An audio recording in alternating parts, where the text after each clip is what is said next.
Hello everyone, this is Dr. Carolyn Maria, working as an assistant professor in Loyola College of Education, Chennai. The title of the course is Knowledge and Curriculum, which comes under Course 8. We are going to deal with Unit 7, Principles of Curriculum Development.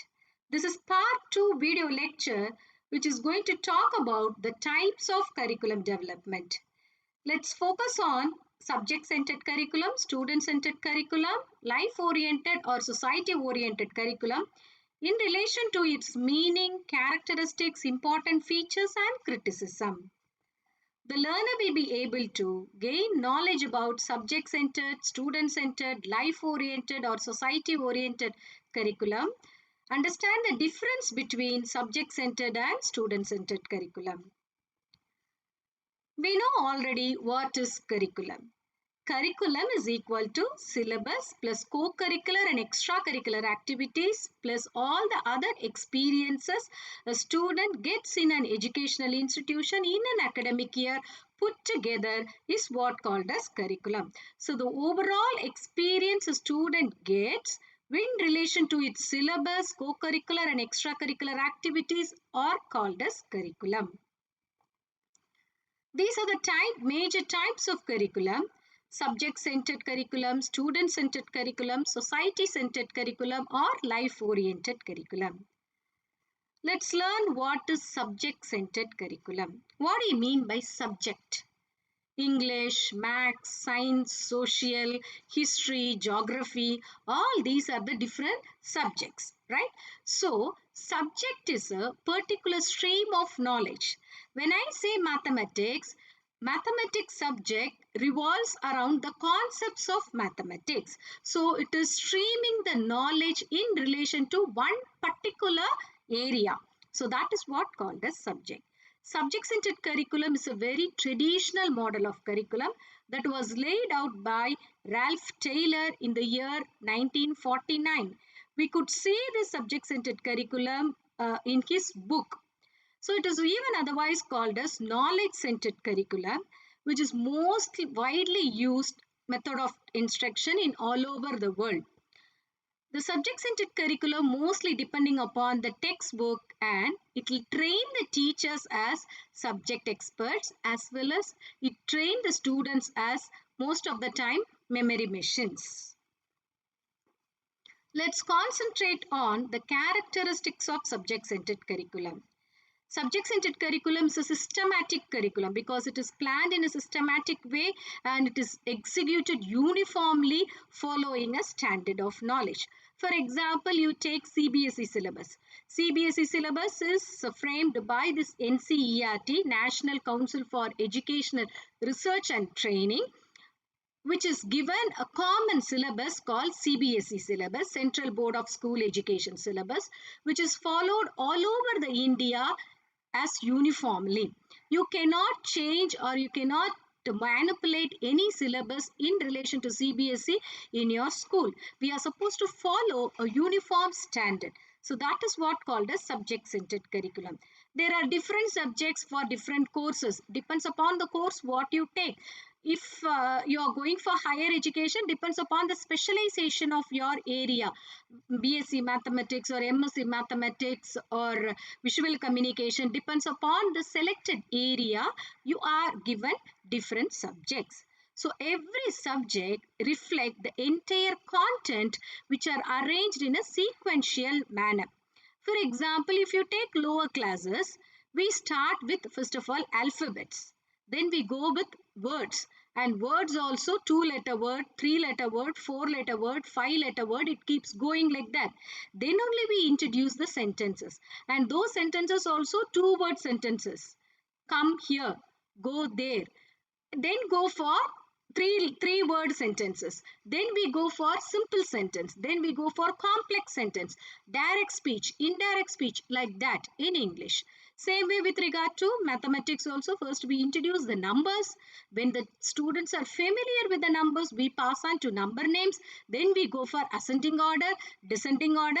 Then the mathematical operations like addition, subtraction, so multiplication and division. So we follow a sequential order from simple to complex. So that is what is called as arrangement of content in the subject-centered curriculum. So the subject matter is selected by the board of studies or the subject experts or statutory bodies like NCTE, National Council for Teacher Education, which is giving curriculum for teacher education, that is for B.Ed course. NCERT, National Council for Educational Research and Training, which has prescribed the syllabus for CBSE schools.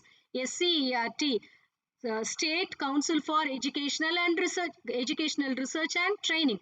So like these type of statutory bodies are providing curriculum for the school education as well as the college education. And for college, other arts and science colleges and all, UGC is providing the syllabus. Okay. Then the learning subject matter is called as completion of syllabus. We have come across with many people saying that I'm going to cover the syllabus. You are not actually covering the syllabus, rather you are uncovering the syllabus. That is, syllabus is provided to the teacher and teacher is making the students to become knowledgeable of each and every unit in the syllabus, by which teacher is going for uncovering the syllabus. Whatever so far unknown for the students are becoming known by the teacher by transacting the syllabus. So in an academic year or in a semester, whichever subjects you are concentrating on, that is what called as completion of syllabus. So the student's progress is measured at the end of the academic year or even periodically through a program called as assessment, either assessment or test. Okay, so the students are measured their level of knowledge in relation to the subjects whatever they have learned through a process called as assessment. These are the characteristics of subject-centered curriculum. Let's now focus on the important features of subject-centered curriculum. All the types of curriculum like subject-centered, student-centered and life-oriented curriculum, we are going to learn under 9 side headings as features. They are objectives, content, structure, instructional material, learning activities, grouping, time and space, teaching methods and evaluation. To remember quickly, let's have it as a memory technique: OCSI-LGTTE. Now let's focus on the subject-centered curriculum. Before moving on to the important features, let's have as an example in our mind. So when we have an example and apply these features, it will be there in your memory for a long time. So you can take as an example a subject-centered curriculum as your B.Ed course. Your own B.Ed course, you can take it as an example for subject-centered curriculum. So for your B.Ed course, the ultimate aim of the B.Ed course is in order to make you an effective teacher. So that is the ultimate aim or objective of your B.Ed course. So the expected learning outcome is creating or producing an effective teacher. So this producing an effective teacher or creating an effective teacher serves as a basis for content selection. So what are all the content essential in order to make a normal person to become an efficient teacher? So that is the objective. So by which in your B.Ed course, you know very well that you are given more importance for assessment learning. So drill and memorization are emphasized to learn, and by which you are remembering, you are able to remember the content. Then what are the content material you are learning? You are learning different subjects like childhood and growing up, teaching and learning, language across the curriculum, knowledge in curriculum, assessment for learning. These are the different content material you are learning, which consist of a lot of facts, concepts, generalized principles, and some skill oriented training is also given with regard to your teaching. Micro teaching skills are also emphasized. So these are the subject area you are provided with. And who has selected this particular syllabus for your B.Ed curriculum? The experts, subject experts. Actually, NCTE has prescribed the syllabus and TNTUU has taken the syllabus and modified the syllabus and it has provided to us. And since we are affiliated to Tamil Nadu Teacher Education University, we are expected to follow the syllabus whatever is provided by Tamil Nadu Teacher Education University. Then each subject is just like a compartment. It is given. It has several units and all these units are arranged in a sequential manner. For example, in this knowledge and curriculum, if you take your curriculum part alone, in 6th unit you have learnt what is curriculum, what is the structure of curriculum. Then in the 7th unit you have learnt what are the principles of curriculum, types of curriculum you are learning now. Then we will be learning about models of curriculum. Then in the 8th unit, resources of curriculum. 9th unit, implementation of curriculum. 10th unit, evaluation of curriculum. So with regard to curriculum, all these units are interlinked and each unit is serving as a compartment and it is sequentially arranged and it is interdisciplinary. It is connecting all the other subjects also. And what sort of instructional materials are provided to the students? Students are expected to learn from the textbooks, or students are expected to gather information and make their own notes in order to pass the examination. And learning activity, what sort of learning activities are provided in your B.Ed? You are listening to the lectures, you are reading the text and you are writing your assessment and you are learning and reciting in your mind. Then all the students are the B.Ed, that is the prospective teachers are asked to sit in a classroom and mass lecture is given to the students. So that is what called as grouping. And time and space, you are provided with a timetable. First year some 7 papers, second year some 5 papers, and for your internship also 16 weeks are allotted. So all these are different plans allotted for your subject matter in order to provide with proper space. And what sort of teaching methodologies are followed? Lecture method, discussion method, demonstration method, or technology enabled learning. All these are the different teaching learning methods evolved. Then what sort of evaluation is done? You are evaluated periodically in your B.Ed course. You are given periodical evaluation once after completion of every 3 units, and you are given an annual examination. Before annual examination you go for a model examination. So periodically your subject mastery is evaluated. So these are the features of subject centered curriculum. Okay, now we have learned the subject-centered curriculum in relation to our B.Ed course. What are the drawbacks or what are the limitations which we face with regard to the subject-centered curriculum? It is less application oriented. So many papers we are learning, so many content we are learning. Whether are we applying all those content in our day-to-day life when we become a teacher? So that becomes a big question mark. So less application orientedness is there and it neglects the current societal problem. The current societal problem, people are moving for online learning. So are we training the students in B.Ed course with regard to online teaching or online learning? That is not there. That is not given much importance. So it is neglecting this current societal problem. And less opportunity is given for the students with regard to problem solving, analytical thinking, critical thinking. For example, you take any classroom situation where you are supposed to be trained in such a way that when you become a teacher, when you come across with a naughty student in your class like this, how will you solve the problem? Are we giving all the situational analysis to the students in the subject-centered curriculum? There is no scope for all this. And only memory power is tested. It is a sort of stereotype, monotonous learning, and students cannot sustain their attention more than 20 minutes. So these are the drawbacks of subject-centered curriculum. Let's now focus on student-centered curriculum. As we have had an example for subject-centered curriculum, let's have an example for student-centered curriculum also. For student-centered curriculum, you can just go for any course, any animation course or typewriting course or tailoring course, any course you take. Okay, you just take, for an example, Photoshop course. Okay, so you are going and enrolling yourself for some 3 months course for Photoshop. Okay, so the student-centered curriculum is serving the purpose of the different interest of the student, and it ensures the all-round development of the students, and maximum growth is expected in the students because it is completely student-centered curriculum and it is meeting the interest and needs for the students, and it is related to the interest of the student, and according to that the different interest of the student, the curriculum you can just make it as a flexible curriculum. In 1977, according to Kelly's views, he said child-centered education should take into account three main aspects. They are the needs of the learners, the growth of the learner, and the interest of the learners.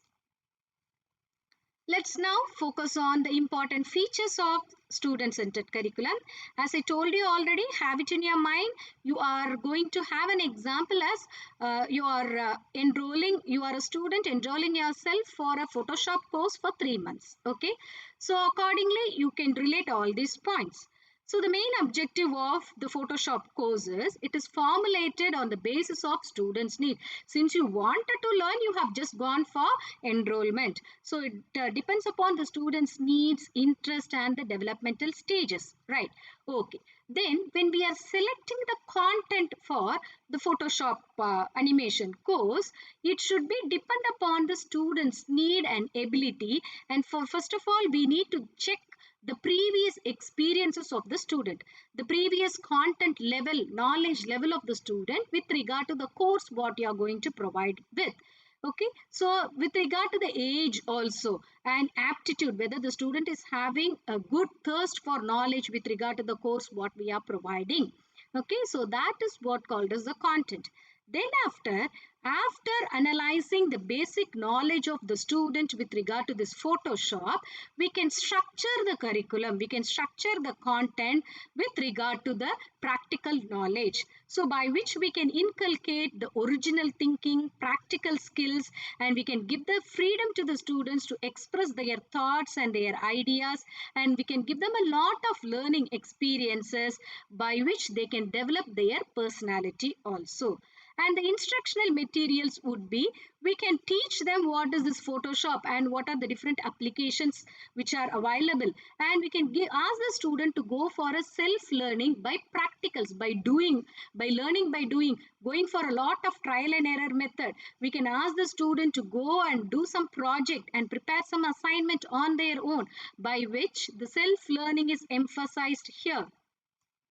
And the practical activities would be, the student would obviously go for practical experience, internship, project, etc. And grouping, students could be divided into learning groups. As I told you already, if you are going for a Photoshop course, for 3-month course, according to a basic knowledge level, you would be divided into different groups. The beginners will have a course, and the moderate people, average group will have another course, and the ones those who know already may be having an extra course. So the according to the knowledge level of the students could be grouped, and time and space according to the availability or according to the convenience of the students. So it is a lot depending upon the nature and difficulty level of the lesson, and we can even take the students outside. For example, as I told, if you are going for an environmental education, you can organize field trip or tour, and by which you can give them the first hand experiences. And the role of a teacher in student-centered curriculum is, a teacher should be just a facilitator, and teacher should accept the student's idea.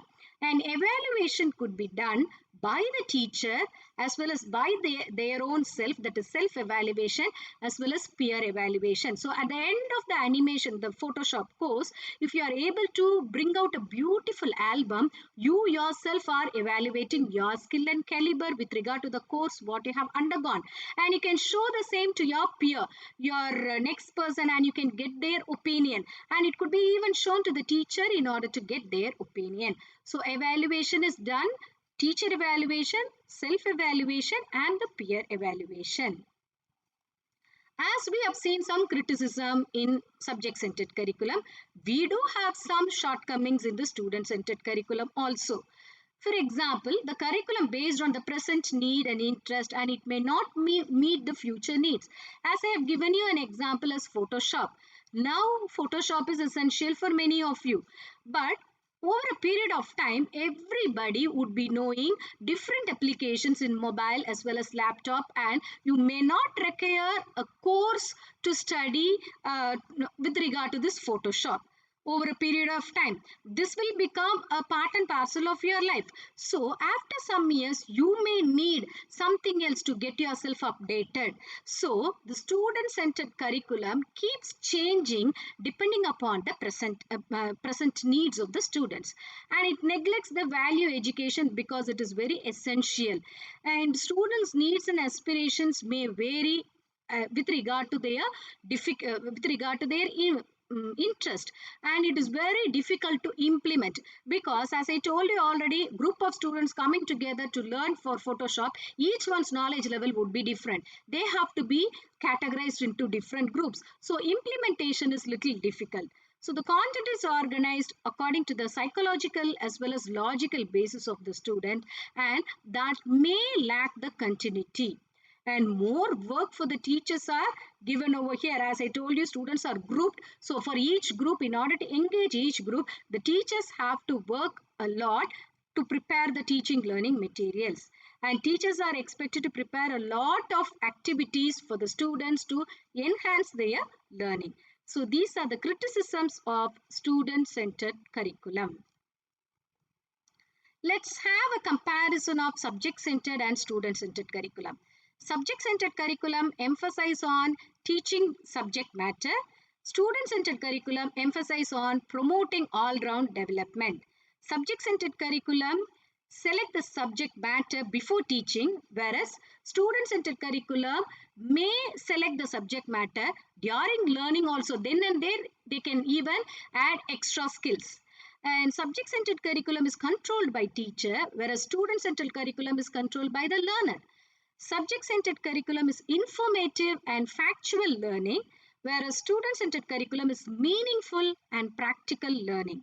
Subject-centered curriculum skills and habits are separately taught, but in student-centered curriculum, skills and habits are integral. You need to practice what you are learning. Subject-centered curriculum follows an uniformity in learning exposure, whereas student-centered curriculum has a variation in learning exposure. At last, subject-centered curriculum is given as an education which is considered to be as schooling, whereas student-centered curriculum, here the education is considered as a continuous intelligent process of growth. There is no age limit for any skill-oriented training or student-centered curriculum. Let's now focus on life-centered curriculum or society-oriented curriculum. Society-oriented curriculum or life-centered curriculum relates the contents to be taught with lot of activities with regard to our day-to-day life or with regard to our societal problems. And it was proposed by Florence Schreidmayer. And it is also known as community-based curriculum. And students are interested in real day-to-day life, and it is meant for the development of the individual capacities, and it is meant for growth in ability to face the challenges posed by the environment. Hence, life-centered curriculum centers around the life of a person. According to Hilda Thaba, these are the various areas of life-centered curriculum: taking care of health and personal life, leading a good life, developing aesthetic skills, living amicably with family members and society, nurturing happy family, adopting spiritual values, promoting education, spending leisure time for productivity, developing skills to improve one's economic status. Let's learn the characteristics of life-centered curriculum. As already we have learned some examples for subject-centered and student-centered curriculum, let's also have some example for life-centered curriculum. You can have it as an yoga class or yoga course or tailoring course or fashion technology or beautician course or any AC mechanics or any other mechanical or technical courses you take. All these are the examples of life-centered curriculum. So it creates an awareness about the social unrest or natural calamities or social problems. When you're going for a course of disaster management, by which you come across with the natural calamities, and you will come to know what are the disasters we come across with and how to overcome all those. And these are the examples. So it encourages the students on problem solving. It develops the confidence because since you have learned a skill oriented course, you can stand on your own leg by getting a job, and it will increase their goodwill and cooperation, and it gives an opportunity for the students to utilize their previous knowledge to solve the problems. As I have told you already, let's learn the important features of life-centered curriculum with an example. For an example, beautician course or tailoring course or any AC mechanics or yoga, anything you can have it as an example. So the objectives are not decided beforehand. It is decided now and then to meet the changing needs of the community. After you join the course also, you can change your own objective, and according to your need, the course director will change the objective. And the content in the life oriented curriculum are selected according to the day-to-day practices and the social problems, and it will promote the problem solving skill, human relation skill and social skill in the students. And the content are structured to enable the students to understand the various dimensions of life revolving around the societal needs. For example, as I told you, yoga. So when you're going for a course, 6 months course on yoga, by which you can reduce your weight and you can maintain your mental stability, you can control your emotion, and you can come out with all your frustration, depression, all these are the problems which you have within you. When you have peace of mind, the same peace of mind you can go and transfer to other people also, by which the society also will get benefit out of it. And the instructional material would be learning by doing. Yoga, if you are just learning only the theory, it will not help. You will have to go for the practice. So learning by doing, problem solving, group teaching and group work are the instructional material. And learning activities could be practicals, experiments, project, internship, etc. And grouping depends upon the needs of the students. So the students could be divided into learning groups. The ones, those who are having good aim to reduce your weight could be as a group. They may have very heavy workouts, and the ones, those who want to concentrate on meditation, they could be called as another group. So depends upon the needs of the students could be grouped. And time and space according to the availability of the trainer as well as according to the availability of the learner also. So it depends upon the availability and convenience, and it could be done in school campus, or it could be done in private places also, or it could be done even in some social gathering also. So the role of a teacher here in this life oriented curriculum are: the role of the teacher should be a friend, a facilitator of learning and director of the project.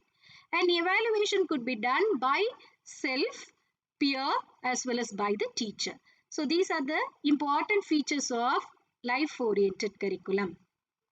Of course, we do have some criticism against the life-oriented curriculum.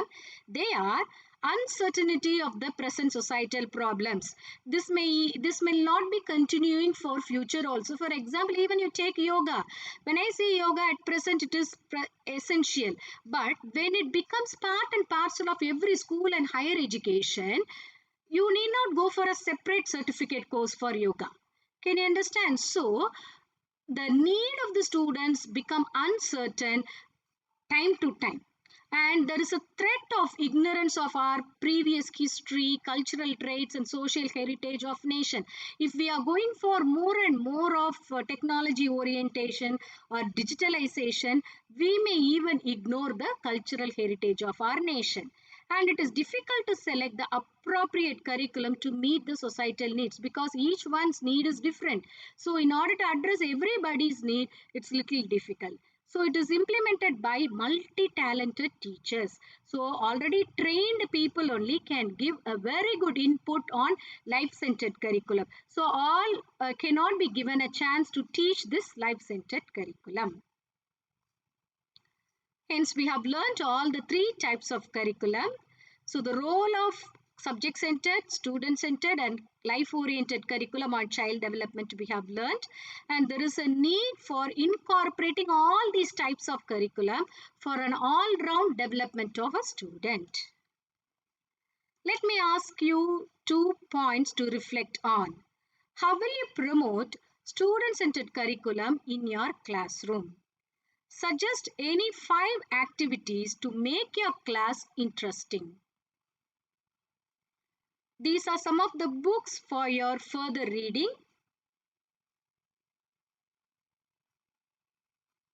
Thank you for listening, students. Wish you all good luck.